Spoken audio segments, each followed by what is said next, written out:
D'être venu à Liourdres aujourd'hui 6 août 2025 dans une configuration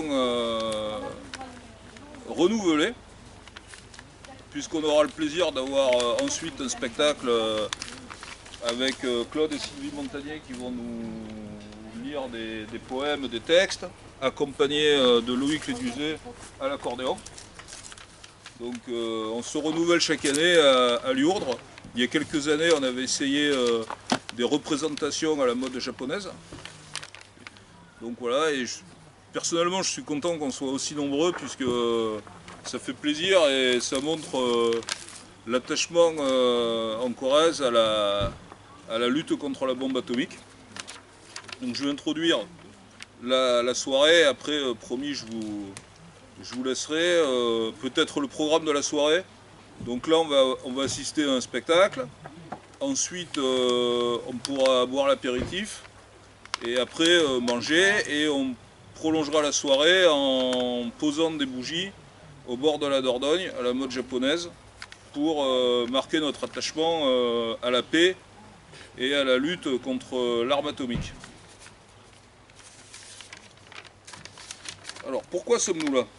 C'est parce que le 6 août 1945, à 2h45, le bombardier B-29 piloté par Paul Tibbets, baptisé Enola Gay, décolle de la base de Tinian aux Mariannes, avec une bombe atomique à l'uranium-235 d'une puissance de 15 kilotonnes. La bombe était surnommée Little Boy. La bombe est larguée à 8h15, à près de 9000 mètres au-dessus de la ville d'Hiroshima. À 8h16 et 2 secondes, heure locale, après 43 secondes de chute libre, la bombe explose à 587 mètres du sol, à la verticale de l'hôpital Shima, situé au cœur de l'agglomération. L'explosion rase instantanément la ville. Sur 90 000 bâtiments, 62 000 sont totalement détruits. Il ne resta aucune trace des habitants situés à moins de 500 mètres du lieu de l'explosion. 75 000 personnes décèdent sur le coup et 50 000 dans les 5 semaines suivantes. Le décompte du nombre total de morts reste imprécis. 3 jours plus tard, l'armée américaine frappe la ville de Nagasaki d'une bombe atomique au plutonium entraînant 80 000 morts. Cela s'est déroulé il y a 80 ans. Mais ce n'est pas seulement pour se rappeler de ces premières victimes que nous sommes rassemblés ce soir, mais pour condamner l'entrée de l'humanité dans l'ère de l'arme atomique. Comme l'écrivait Camus dans son éditorial du journal Combat, la civilisation mécanique vient de parvenir à son dernier degré de sauvagerie. Les survivants d'Hiroshima et Nagasaki, les Hibakusha, très âgés, peuvent nous raconter ces funestes journées d'août 1945, mais aussi et surtout les conséquences dans leur vie et celles de leur famille suite aux irradiations et les conséquences dans la durée de l'arme atomique. C'est ce qu'ils ont fait en France au début de l'année 2025, suite à la remise du prix Nobel de la paix à leur organisation de victimes.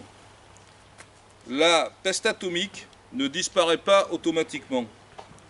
Elle est issue des particules présentes dans le champignon atomique et sont source de radioactivité sur le long terme, pour des dizaines, des centaines, voire des milliers d'années. Le gouvernement japonais a dénoncé en 1945 une violation de la Convention de La Haye de 1907 sur la guerre, stipulant « Il est notamment interdit d'employer des armes, des projectiles ou des matières propres à causer des maux superflus ». Le gouvernement américain a organisé le silence sur ces radiations. Le 6 septembre, le directeur adjoint du projet Manhattan, le projet à l'origine de la bombe atomique, affirmait « Les personnes qui devaient mourir sont déjà mortes, personne ne souffre des effets des radiations ». Le 13 septembre, le New York Times titrait « Pas de radioactivité à Hiroshima ». Ces arguments ont permis de masquer les effets au long cours de cette arme, aussi bien pour la population que pour l'environnement, et ceci sur des grandes distances. Notons que pour la France, il faudra attendre plus de 60 ans pour que les essais nucléaires au Sahara soient dans l'actualité. de la France métropolitaine, avec les tempêtes de sable qui remontent du Sahara, qui ont un caractère radioactif avéré, notamment au césium-137. 60 ans plus tard, on paye les conséquences de ces essais nucléaires. Au Japon, la reconnaissance du statut d'Hibakusha se heurte à la définition restrictive de la zone contaminée. Les cartes officielles ne reconnaissent pas l'ensemble des zones concernées par la pluie noire. Depuis 1945, 2000 explosions atomiques se sont produites dans le monde. Les conséquences de ces essais sont dramatiques pour les populations, les personnels civils et militaires et pour l'environnement. La France a contribué à ce nombre de 2000 avec les essais dans des zones réputées désertiques ou éloignées des grandes villes, que ce soit au Sahara algérien ou en Polynésie. Aujourd'hui, les langues se délient, que ce soit les militaires exposés au cancer ou les populations civiles subissant sur plusieurs générations les méfaits de l'arme atomique. Les essais nucléaires français ont laissé de vraies décharges militaires en Algérie.